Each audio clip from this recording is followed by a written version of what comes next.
Hey, Join the Party listeners, this is Eric, and I wanted to talk to you about what's going on today. But first, I want to talk to you about the legend of the Golem. If you haven't heard me talk about it, it goes like this. In the 16th century in Prague, Rabbi Judah Low went down to the river and made a creature out of mud. Through rituals and magic and incantations and writing the word emet, meaning truth in Hebrew, on its forehead, the mud creature sprang to life. And the Golem existed to defend the ghetto of Prague against the violence of the Jews in that city. The Golem's name was Joseph, or Yosela, to its friends. That's how much it was integrated into its community. I like this story because it shows that when the world is beating you down and there's no one else to turn to and our institutions fail us, you can always make or do something in your community. And because Rabbi Judah Low knew the magic and the words to do it, he made something to defend his community. Not the entire country of Poland, not Jews the world over, but he did something in his city. I've always viewed the podcasts and Multitude as a company as something we can do to help our listeners out a little bit.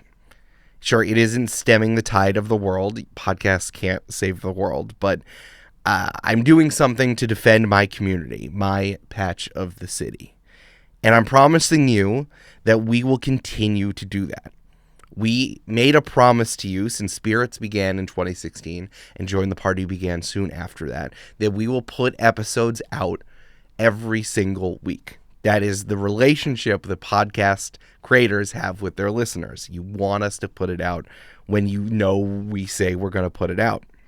And you need these podcasts for when you go on a walk, or you drive, or you're washing dishes, or you're doing something in your job, or you just need a break from the world when you're living. Multitude, us, me, Amanda, Brandon, Julia, the other people who work here, and the other hosts, we have set up a business to make this our full-time jobs. We are investing our working life into this. It is our little clay figure, our little corporate golem, so we can do this for you, so we can preserve that relationship. The second half of the Golem story is that the Golem goes a little haywire.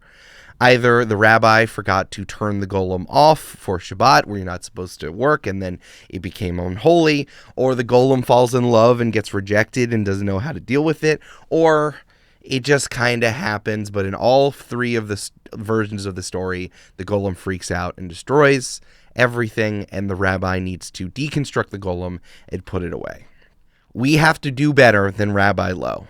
We will persevere by remembering to turn the Golem off or talk it down from its rampage or explain to it that there's plenty of fishes in the sea. This is what we have to do at our jobs. This is what we have to do at our jobs to keep doing what we want to do for you. It is hard to constantly be on guard, but that's what we can't control, and that's where we are. What we can do is what we can do for each other. And I am promising the least I can do. If you're taking a break from social media, I understand. I suggest you join the Patreon. It's not just paid. You can do it for free. So at least we can communicate with you and you can see all the Patreon posts. And follow the Multitude newsletter and join the Multitude Discord. Those are both free. That's over on the Multitude website at multitude.productions. I hope you all think of doing the same, of making your own little golems everywhere. We can't trust our institutions, but we have to defend our small communities where we've invested our time and energy and love. Next Tuesday, like every Tuesday, we will be here doing what we can.